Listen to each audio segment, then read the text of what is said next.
السلام علیکم ورحمۃ اللہ وبرکاتہ۔ میرا شوہر پردیس میں نوکری کرتا تھا، لیکن جب بھی پیسہ بھجواتا تو ساس مجھے ایک پائی بھی نہ دیتی۔ میری ایک چھوٹی بچی بھی تھی، اس کے دودھ کے پیسے بھی نہ ہوتے۔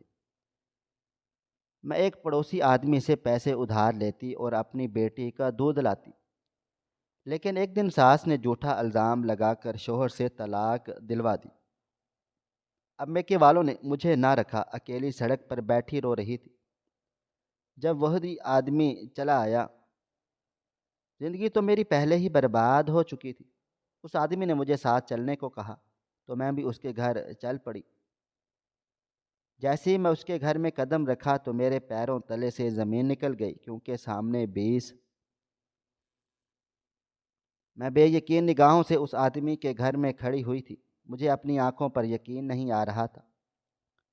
ایسا کیسے ممکن تھا؟ میرا شوہر ہی میرے ساتھ اتنی بڑی دغا بازی کیسے کر سکتا تھا؟ حالانکہ میں اس کے وجود کو جنم دے چکی تھی، اس کی اولاد کو میں اپنا وجود پھاڑ کر پیدا کیا تھا، پھر وہ میرے ساتھ۔ یہ سوچ آتے ہی میری آنکھوں میں خون اتر آیا تھا۔ میں نے اس آدمی کو ایک نگاہ دیکھا تھا اور اپنی بچی کا ہاتھ تھام کر فوراً ہی اس کے گھر سے نکل آئی تھی۔ مجھے نہیں معلوم تھا کہ مجھے کس سمت کو جانا ہے، لیکن میں نے طے کر لیا تھا کہ میں مر جاؤں گی، لیکن کبھی بھی ان لوگوں کا ساتھ نہیں نبھاؤں گی، اپناؤں گی، جنہوں نے مجھے اس طرح زندہ درگور کر دیا ہے۔ لیکن ابھی میں مزید چلتی اس سے پہلے ہی مجھے زور سے چکر آئے تھے اور میرا بنا ارد گرد کا ہوش لائے میں وہیں سڑک پر بے ہوش ہو گئی۔ میری آنکھ تقریباً 3 گھنٹے کے طویل عرصے کے بعد کھلی۔ چند لمحے مجھے کچھ سمجھ میں نہیں آیا تھا، لیکن جیسے جیسے دماغ بیدار ہونے لگا تھا، حالات سمجھ آنا شروع ہو گئے تھے۔ میں نے چاروں طرف غور سے نگاہ گھمائی۔ میں اس آدمی کے گھر پر ہی موجود تھی۔ مجھے شدت سے کفت محسوس ہوئی تھی۔ میں یکدم اٹھنے لگی تو میرے ہاتھ پر کینولا لگا ہوا تھا اور ڈرپ چڑھ رہی تھی۔ میں نے نظر دائیں جانب گھما کر دیکھی تو ایک طرف ہی میری بیٹی میرے پاس لیٹی ہوئی تھی۔ میں چند لمحے خاموش ہو کر وہاں لیٹی رہی تھی۔ مجھے بے حد افسوس ہو رہا تھا کہ آج میں خود کو اتنا لاچار اور بے بس کیوں محسوس کر رہی ہوں۔ میں نے ہمیشہ زندگی کو مختلف پایا تھا، لیکن اس کے باوجود کبھی بھی ہمت نہیں ہاری تھی۔ ہمیشہ ڈٹ کر مقابلہ کیا تھا، لیکن شاید میرے نصیب میں رسوائی تھی، دھتکار ہی لکھی تھی۔ کچھ دیر کے بعد میں لیٹی رہ گئی تھی اور پھر اپنی زندگی کے بارے میں سوچتی رہی تھی، اور کب دھیرے دھیرے میں ماضی کے ان دردناک لمحات میں داخل ہوئی۔ مجھے کچھ علم بھی نہیں ہوا تھا۔ میری شادی میری خالہ کے گھر ہوئی تھی۔ میں بہت زیادہ خوش تھی، کیونکہ میں کاشف سے بہت پیار محبت کرتی تھی۔ میں نے زندگی میں کبھی تصور نہیں کیا تھا کہ میرے حالات شادی کے بعد اتنے پیچیدہ ہو جائیں گے۔ اللہ تعالیٰ نے مجھے 2 بڑے بھائیوں سے نوازا تھا، بہن نہیں تھی، مگر مجھے کوئی فرق نہیں پڑتا تھا، کیونکہ میرے پاس میری ماں تھی۔ بڑے بھائی تھے، سب مجھ سے بہت پیار کرتے تھے، مگر کہتے ہیں نا کہ ہر لاڈلی اولاد کی زندگی میں آگے جا کر لاڈ نہیں ہوتے۔ زندگی انہی کو سب سے تکڑا تھپڑ مارتی ہے جو گھر کی سب سے پسندیدہ اولاد ہوتی ہیں۔ شادی کی رات ہی مجھے محسوس ہو چکا تھا کہ میں ایک بہت ہی غلط فیصلہ لے لیا ہے۔ جس وقت میرا رشتہ کاشف کے لیے آیا تھا، میری والدہ نے صاف انکار کر دیا تھا، کیونکہ وہ اپنی بہن کی ہر خوبی سے بخوبی واقف کار تھی، لیکن میں خوب روئی تھی۔ میں نے امی بابا کسی ایک کو بھی نہیں چھوڑا تھا، سب کے سامنے ہی بے شرمی سے کاشف کا ذکر کر دیا تھا کہ میں اسے دل ہی دل میں پسند کرتی ہوں۔ اگر اب میرے لیے اس کا رشتہ آ رہا ہے تو خدا کے لیے اس رشتے کو نہ ٹھکرائیں۔ میری امی مجھے بہت سمجھایا تھا، بے شک تمہاری خالہ تمہیں بہت پیار کرتی ہیں، سونے کا نوالہ کھلاتی ہیں، لیکن اس بات کو بالکل فراموش مت کرو، ابھی وہ خالہ ہے، کل کو تمہاری ساس بن جائے گی۔ اور ساس بن جانے کے بعد تمام رشتے ناطے تبدیل ہو جاتے ہیں۔ لیکن یہ بات مجھے سمجھ نہیں آئی تھی۔ میں ہتھے سے اکھڑ گئی تھی کہ اگر آپ میری شادی کرنی ہے تو میں صرف کاشف سے کو اپناؤں گی، اس کے علاوہ میں اور کسی سے شادی نہیں کروں گی۔ سب کے لاکھ احتجاج کے باوجود میں نے کاشف سے شادی کر لی تھی، لیکن شادی کی پہلی رات ہی میری ساس کمرے میں آ گئی تھی۔ میں سر جھکائے بیٹھ گئی تھی جب وہ کمرے کا دروازہ کھول کر اندر آئی تھی۔ وہ مجھے دیکھتے ہوئے بولی، سارہ جانتی ہو تم کاشف کا انتظار کر رہی ہو، لیکن ایک بات اپنے ذہن میں بٹھا لینا۔ میں بے ساختہ ان کی طرف سر اٹھا کر دیکھا تھا۔ مجھے واقعی حیرانگی ہو رہی تھی کہ اس وقت میرے شوہر کو آنا چاہیے تھا، مگر اس کی ماں کیوں چلی آئی تھی؟ وہ مزید بولی، کاشف میری اکلوتی اولاد ہے، میں اسے بہت ہی ناز سے پالا پوسا ہے۔ اگر تم نے کبھی بھی ہم دونوں ماں بیٹے کے درمیان جھگڑا کروانے کی جرت کی یا پھر اس کے کان سازشی طور پر بھرے تو یاد رکھنا میں تمہارے لیے بہت مشکل ثابت ہو جاؤں گی۔ اور ہاں، برا نہیں منانا، بے شک میں شادی کی پہلی رات تم سے ایک ایسی بات کر رہی ہوں، لیکن مجھے پوتی نہیں پوتا چاہیے، کیونکہ پوتی صرف اور صرف اس گھر کے سے لے کر جائے گی، لیکن میرا پوتا میری نسل چلائے گا۔ بہتر ہوگا مجھے لڑکا دو نہ کہ لڑکی۔ یہ بول کر وہ ٹھہری نہیں تھی، وہ وہاں سے چلی گئی تھی۔ میرا دل دھک سے رہ گیا تھا۔ یہ کیا طریقہ کار ہے؟ آج سے پہلے میں نے کبھی ایسا نہیں سنا تھا کہ شادی کی رات ساس کمرے میں آئے اور اس طرح کی باتیں کر کے چلی گئی ہو۔ میرا دل زور زور سے دھڑکنے لگا تھا، میری آنکھوں میں نمکین پانی بھرنا شروع ہو گیا تھا۔ نہ جانے کیوں مجھے امی جان کی یاد اب شدت سے ستانے لگ گئی تھی، کیونکہ انہوں نے مجھے واضح طور پر سمجھا دیا تھا کہ بے شک وہ میری بہن ہے اور مجھے بہت عزیز ہے، لیکن تم نہیں جانتی کہ اس کا دماغ ہم سب سے مختلف ہے، اور یہی بات مجھے سکون نہیں لینے دے رہی تھی۔ چند لمحے گزرے تھے اور کاشف کمرے میں آ گیا تھا، حشاش بشاش مسکراتا ہوا، لیکن اس کی ماں اب میری مسکراہٹ چھین چکی تھی۔ وہ میرے قریب ہی بیٹھ گیا تھا، میرا ہاتھ تھامتے ہوئے بولا تھا، تمہیں معلوم ہے میں کتنی بے لوث محبت کرتا ہوں تم سے؟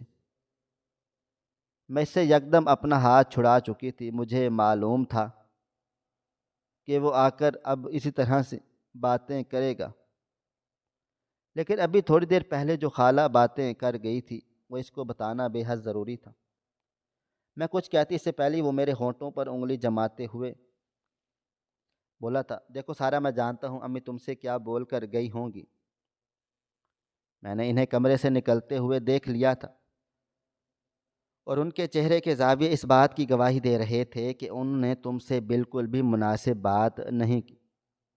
مگر دیکھو، اس بات کو ذہن نشین کر لو، میرے نزدیک میری ماں بہت زیادہ اہمیت کی حامل ہے۔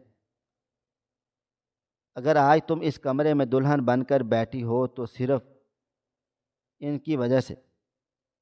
بے شک تم مجھے پسند تھی، لیکن امی کی رضامندی نہیں ہوتی تو میں شادی نہیں کرتا۔ اس لیے بہتر ہوگا کہ تم امی کی باتوں کو برا منانے کی بجائے ان پر عمل کرو۔ کاشف کی بات سن کر مجھے خوب رونا آیا تھا، دل بہت عجیب انداز میں دھڑکنے لگا تھا۔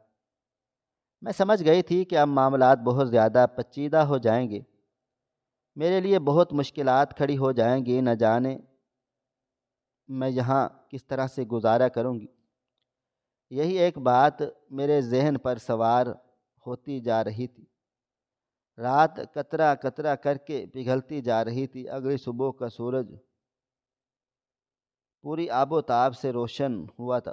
میں گہری نیند میں تھی جب کسی نے زور سے دروازہ دھڑایا تھا۔ پہلے تو مجھے حیرانگی ہوئی، صبح کے 7 بج رہے تھے، اس وقت دروازہ بجانے کی کیا تک بنتی تھی؟ میں نے کروٹ بدل کر کاشف کو دیکھا تو وہ جھنجھلا کر بولا، سارا تمہیں آواز نہیں آ رہی؟ کمرے کا دروازہ بج رہا ہے۔ جا کر دیکھو کون ہے۔ اس کی بات سن کر میں حیران رہ گئی۔ میری شادی کے بعد آج پہلا دن تھا، اس طرح میں کیسے دروازہ کھول سکتی تھی؟ نہ میرا لباس مناسب تھا، نہ مجھ میں ہمت تھی۔ میں نے کاشف کی طرف نظر گھمائی تھی اور تھوڑا سخت لہجے میں بولی تھی، عقل سے کام لو، کیا ہو گیا ہے؟ آپ کو میں دروازہ کھولتی اچھی لگوں گی؟ جبکہ وہ یکدم بولا تھا، ہاں بہت اچھی لگو گی۔ اگر میں اپنی دروازے پر ہوئی اور میں نے دروازہ کھولا تو بے وجہ غصہ ہوں گی۔ جا کر دیکھو کون ہے۔ اس کی بات سن کر میری آنکھوں میں آنسو آ گئے تھے۔ شادی کی صبح وہ مجھ سے کس طرح سے بات کر رہا تھا، لیکن میں نے خود پر قابو رکھا تھا اور ایک گہری سانس ہوا کے سپرد کر کے سیدھا میں دروازے کے پاس آ گئی تھی۔ دوپٹہ اچھی طرح سر پر جما کر میں نے دروازہ کھولا تو سامنے میرے شوہر کے کہنے کے بالکل ٹھیک مطابق میری ساس کھڑی تھی۔ انہوں نے دھیمی آواز میں سلام کیا تو وہ یکدم غصے سے بولی، وقت دیکھا ہے تم نے بی بی؟ صبح کے 7 بج چکے ہیں، گھر میں مہمانوں کا ڈھیر لگا ہوا ہے، فوراً سے اپنے شوہر کے ساتھ تیار ہو کر باہر آؤ۔ 8 بجے تک نیچے آ جانا، ورنہ مجھ سے برا کوئی بھی نہیں ہوگا۔ انہوں نے آنکھیں ماتھے پر رکھی تھی۔ ان کے تاثرات صاف بتا رہے تھے کہ اگر میں ان کے خلاف جانے کی ذرا بھی کوشش کی تو وہ بنا سوچے سمجھے میرے چہرے پر تھپڑ بھی مار سکتی ہیں۔ میں نے گہری سانس ہوا کے سپرد کی تھی اور واپس کمرے میں آ گئی تھی۔ ایک نگاہ میں نے کاشف پر ڈالی، وہ جاگ چکے تھے اور مجھے دیکھتے ہوئے بولے، پتہ نہیں میں نے شادی کیوں تم سے کر لی، اب ہر روز یہی تماشے لگیں گے؟ یہ بول کر وہ واش روم چلے گئے تھے، جبکہ میں ان کی پشت کو دیکھتی رہ گئی تھی۔ میری آنکھیں آنسوؤں سے بھر رہی تھیں۔ مجھے کچھ بھی سمجھ میں نہیں آ رہا تھا، یہ میرے ساتھ کس طرح کا رویہ رکھا جا رہا ہے۔ ایک لمحے کے لیے دل کیا کہ امی کو فون کر کے یہاں کے حالات سے آگاہ کروں، لیکن پھر آخری نصیحت ان کی یاد آ گئی تھی، بیٹا اگر تمہیں اپنا گھر بسانا ہے تو اپنی باتیں اپنے تک محدود رکھنا، سسرال میں جو کچھ ہوا اسے اپنے دل میں دبا کر رکھنا۔ اگر تم نے سسرال کی بات میکے میں بتائی تو کبھی بھی تم اپنا گھر نہیں بسا سکو گی۔ ان کی بات میں واقع ہی دم تھا۔ یہ چھوٹی چھوٹی باتیں ہی عورت کا گھر برباد کر دیتی ہیں۔ بہتر ہے کہ ہر عورت اپنی زبان بند رکھے۔ چند لمحے کے بعد وہ تیار ہو کر باہر آ گئے اور ان کے آتے ہی میں بھی اپنے کپڑے لے کر واش روم میں چلی گئی تھی۔ میں تیار ہو کر آئی تو میں اپنی جگہ پر کھڑی رہ گئی تھی، کیونکہ میرے شوہر جا چکے تھے۔ میرا دل دھڑکنا بھول گیا تھا۔ ان کو چاہیے تھا کہ آج کے روز وہ میرا انتظار کرتے، ہم دونوں میاں بیوی ایک ساتھ نیچے کو جاتے۔ ان کو بالکل بھی اسی بات کی حیا ہی نہیں تھی۔ چند لمحے میں اپنی جگہ پر کھڑی رہی اور پھر سر جھٹک کر خاموشی سے تیار ہوئی، ڈریسنگ روم میں چلی گئی تھی۔ تیار ہو کر میں باہر آئی تو سامنے میں دوسری خالہ کی بیٹی کھڑی ہوئی تھی۔ وہ فوراً میرے قریب آئی تھی، میرے گلے لگ گئی تھی اور میرے چہرے کو تھپ تھپاتے ہوئے بولی، ٹھیک ہو؟ رات بہتر گزری؟ میں نے سر کو ہلکی سی جنبش دی تو وہ فوراً سے بولی، تمہاری امی آ گئی ہیں، جلدی سے تیار ہو کر نیچے آ جاؤ، ہم سب تمہارا انتظار کر رہے ہیں۔ اس کی بات سن کر میں دھیما سا مسکرائی تھی۔ اب کہیں جا کر تھوڑی سی راحت محسوس ہو رہی تھی۔ ماں کا لفظ ہی مجھے سکون بخش دیتا تھا۔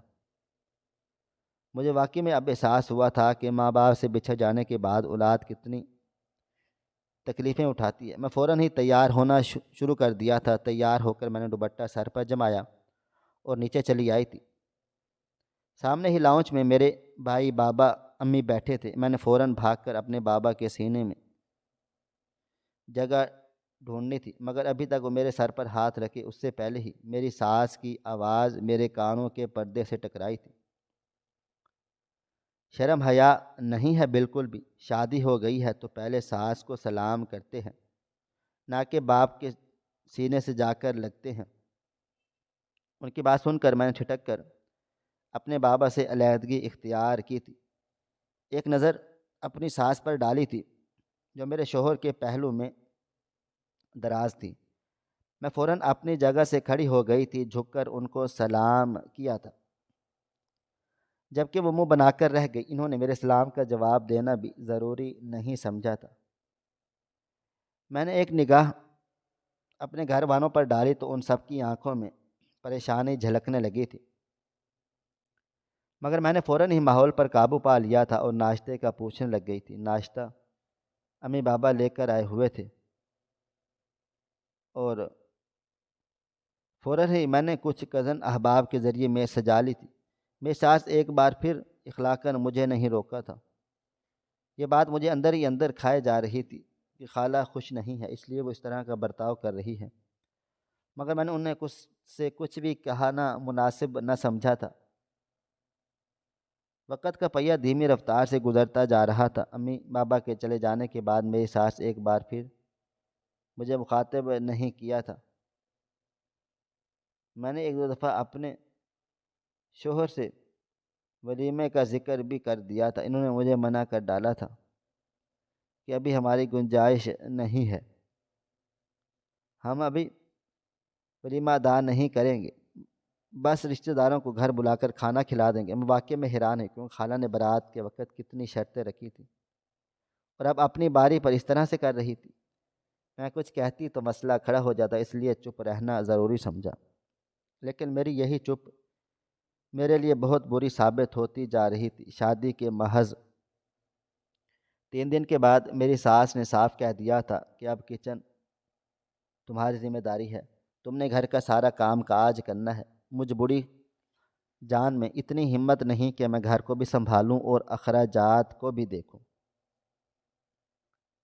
ان کی بات میری سمجھ سے باہر تھی، لیکن میں نے پھر بھی حیا شرم میں بولی ہاں ہاں بول دی تھی، کیونکہ مجھ میں بھی اتنی ہمت نہیں تھی کہ اپنی ساس کو اپنی آنکھوں کے سامنے کام کرتا ہوا دیکھتی۔ گھر پر بھی میں امی کا ہاتھ بٹاتی تھی، اس لیے اس گھر میں بھی اس کو دیکھتی تھی، اس لیے مجھے بالکل بھی دقت محسوس نہ ہوئی۔ میں گھر میں وقت اور تیزی سے گزرتا جا رہا تھا اور 3 مہینے کا عرصہ گزر گیا تھا۔ اس دوران اللہ تعالیٰ نے مجھے اولاد سے نواز دیا تھا، میں حاملہ تھی۔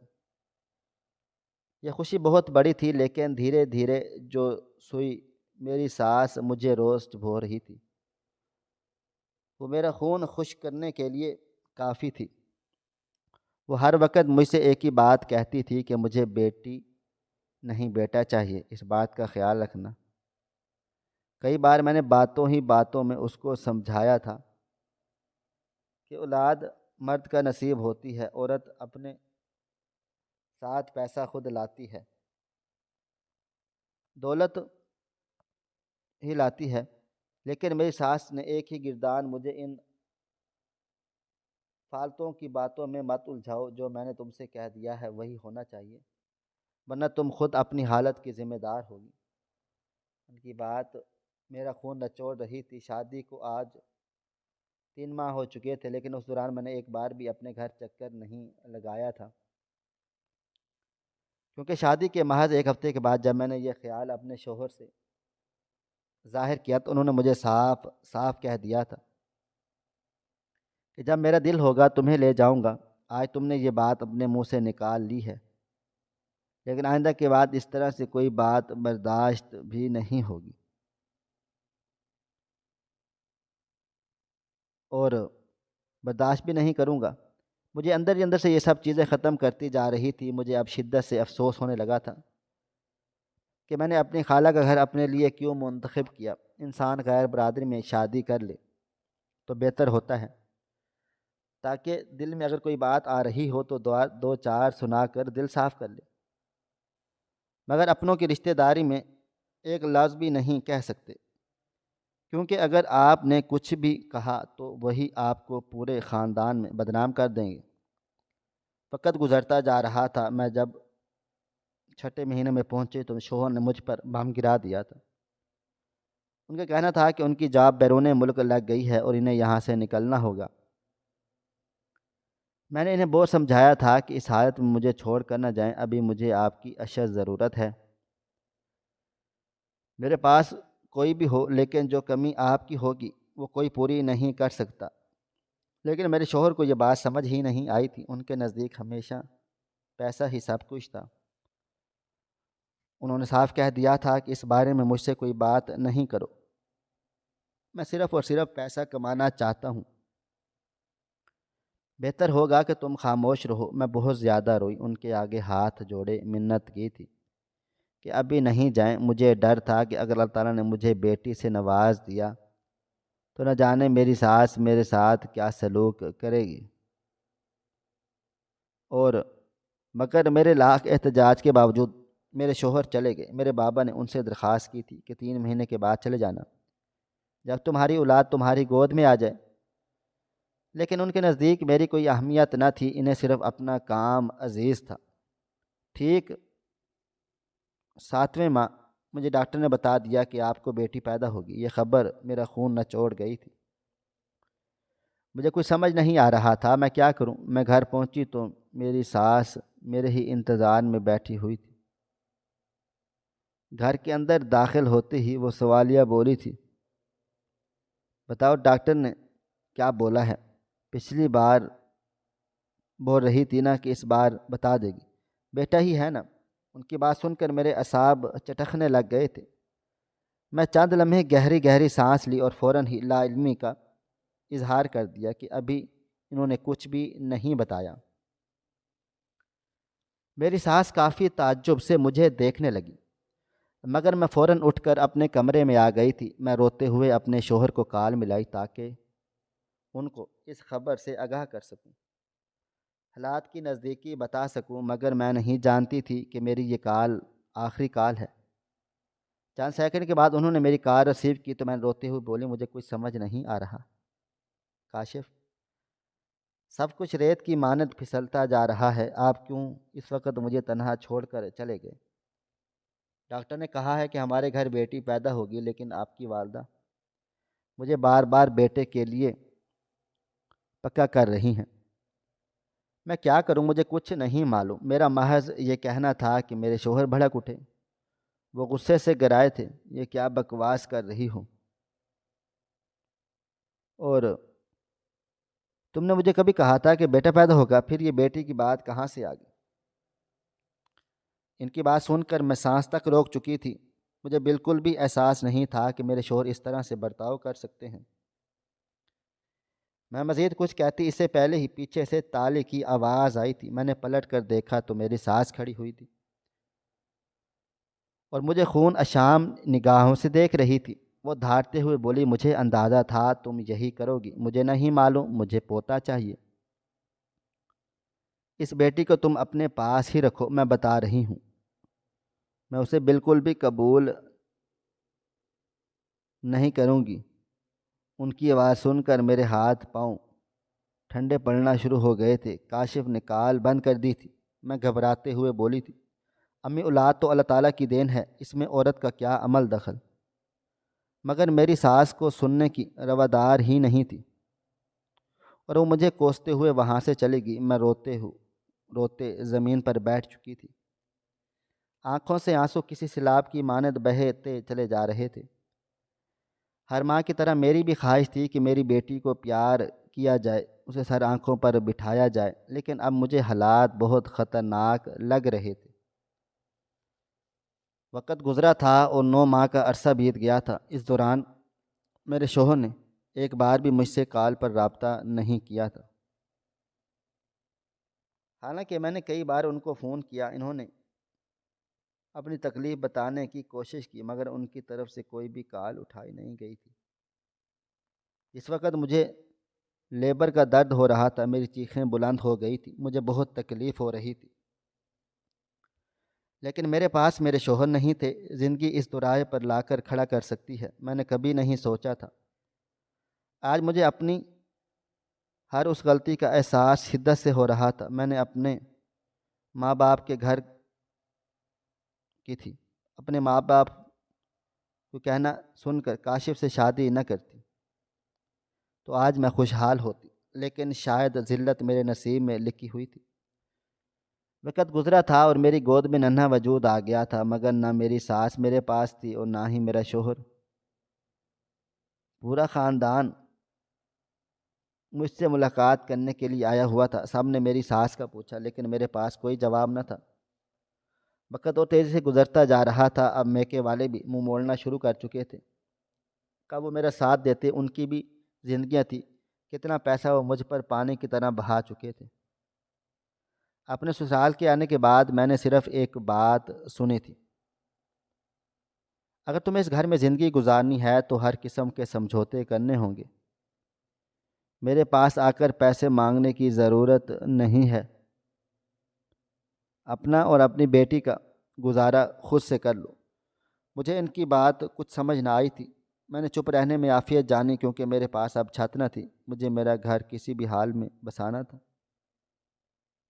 وقت تیز رفتاری سے گزر رہا تھا۔ مجھے اب اپنی بچی کی فکر رہنے لگ گئی تھی۔ اسے قدرتی دودھ کے ساتھ ساتھ باہر کا دودھ بھی چاہیے تھا۔ اب وہ بڑی ہونے لگ گئی تھی، لیکن میری ساس کے پاس اپنی پوتی کے لیے 1 روپیہ بھی نہیں تھا۔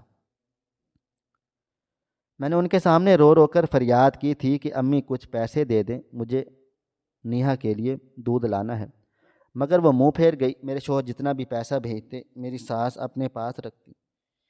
میں نے اپنی امی کے سامنے بھی ہاتھ پھیلایا، لیکن انہوں نے منع کر دیا کہ بیٹا جتنا میں کر سکتی تھی میں نے کر دیا۔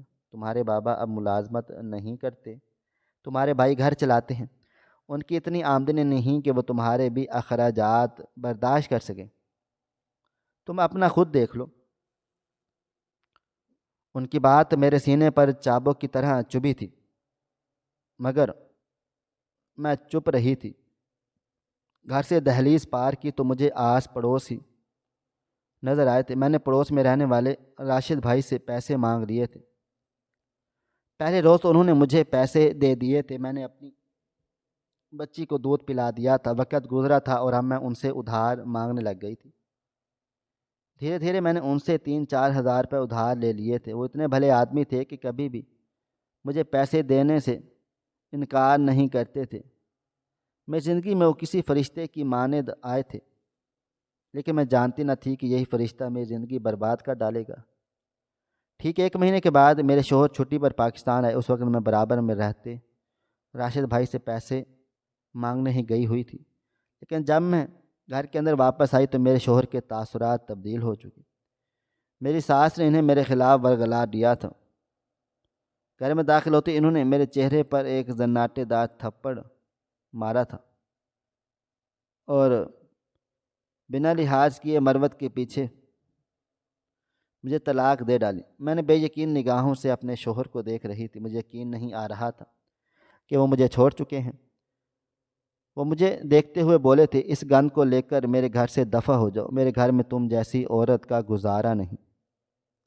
ان کی پاس سن کر مجھے بہت زیادہ تکلیف ہوئی تھی، لیکن فی الحال میں نے چپ چاپ اپنی بچی کو اٹھا کر باہر آ گئی۔ مجھے خوب رونا آ رہا تھا۔ میں نے کبھی پہلے کسی سے اس طرح سے لڑائی جھگڑا نہیں کیا تھا، اور اب مجھ میں ہمت تھی کہ میں روتے روتے سڑک پر ہی بیٹھ گئی تھی، کیونکہ مجھے معلوم تھا میرے میکے والے اب مجھے قبول نہیں کریں گے۔ کچھ دیر گزری تھی جب وہی آدمی مجھے اپنے گھر لے آیا، اور جب میں گھر کے اندر داخل ہوئی تو سامنے میرے شوہر بیٹھے ہوئے تھے اور میرے آگے ہاتھ جوڑ رہے تھے۔ میں حیران نگاہوں سے انہیں دیکھ رہی تھی۔ وہ مجھے دیکھتے ہوئے بولے، امی جھوٹ بولتی تھی، انہوں نے مجھے ہمیشہ تمہارے خلاف بھڑکایا۔ میں بہت مجبور ہوں، دراصل جوانی میں مجھ سے قتل ہو گیا تھا، جس کی چشمدید گواہ امی ہے۔ اگر میں آج ان کا ساتھ نہیں دیتا تو میں جیل میں ہوتا۔ انہوں نے صاف صاف کہہ دیا تھا کہ تمہیں طلاق دے ڈالوں، ورنہ میں تمہیں پولیس میں بند کروا دوں گی۔ میری اماں تمہاری والدہ سے اپنی ناقدری کا بدلہ لینا چاہتی تھی، اور ناقدری کا بدلہ انہوں نے تمہاری صورت لیا ہے۔ یہ آدمی میرا ہی بھیجا ہوا ہے، اس کے ذریعے میں تم سے تک پیسے پہنچا رہا تھا تاکہ کسی کو پتہ نہ چل سکے، اور میری امی نے اسی بات کو مہرہ بنا کر مجھے اور تمہیں الگ کر دیا۔ میں بہت شرمندہ ہوں، مجھے معاف کر دو۔ رو رہا تھا، تڑپ رہا تھا، لیکن میرے پاس ان کے لیے معافی نہیں تھی۔ مجھے اس آدمی پر شدید غصہ آ گیا تھا۔ میں نے ماضی کے لمحوں میں گم سی رہتی تھی۔ جب کمرے کا دروازہ کھول کر راشد بھائی اندر آئے، وہ میرے پہلو میں بیٹھ گئے۔ میں نے فوراً اپنے چہرے پر دوپٹہ کور کر لیا کیونکہ اب مجھے عدت گزارنی تھی۔ وہ مجھے دیکھتے ہوئے بولے، میں جانتا ہوں آپ مجھ سے خفا ہیں، اس کا مطلب ہرگز یہ نہیں کہ میں نے آپ کے ساتھ کچھ غلط کیا۔ یقین مانیں اس کے حق میں نہیں تھا آپ کو بنا بتائے یہ کام کروں، لیکن آپ کے سابقہ شوہر نے کہا تھا اگر آپ تک یہ بات پہنچی تو ہو سکتا ہے ان کی امی تک بھی پہنچ جائے۔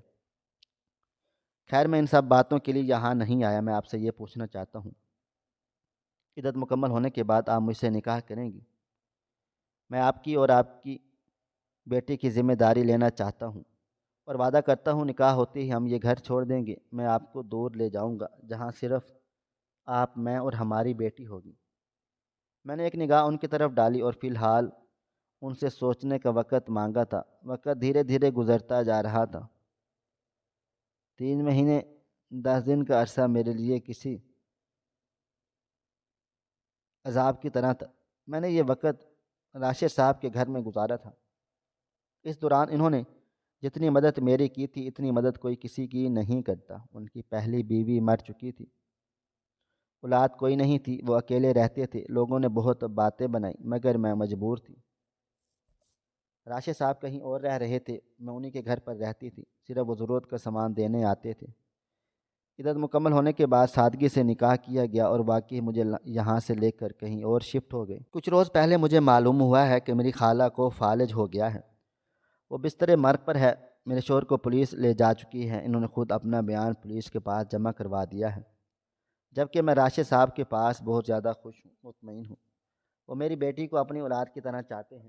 میں ایک بار پھر سے حاملہ ہوں اور کبھی بھی راشد صاحب مجھے بیٹا یا بیٹی کا نہیں کہتے۔ ان کا کہنا ہے جو بھی ہو اللہ مکمل عطا کریں، اس سے زیادہ ہمیں کچھ نہیں چاہیے۔ اب میں بہت زیادہ خوش ہوں، میرا صبر رائگاں نہیں گیا، لیکن جب بھی میں ماضی کا سوچتی ہوں میرے رونگٹے کھڑے ہو جاتے ہیں۔ عورت کو انسان سمجھیں، جانور نہیں۔ عورت ایک نازک پھول ہے، انتقام کی آگ نہیں جو اس کے ذریعے ہی بجھائی جائے گی۔ ماضی کو بھول کر ہر انسان کو آگے بڑھنا چاہیے، کیونکہ رب العالمین بہتر لے کر بہترین سے نوازتا ہے۔ ہماری آج کی یہ کہانی آپ کو کیسی لگی؟ کومنٹ باکس میں اپنی رائے کا اظہار کرنا مت بھولیں، اور اگر آپ نے ابھی تک ہمارے چینل کو سبسکرائب نہیں کیا ہوا تو پلیز سبسکرائب کر لیں۔ شکریہ، اللہ حافظ۔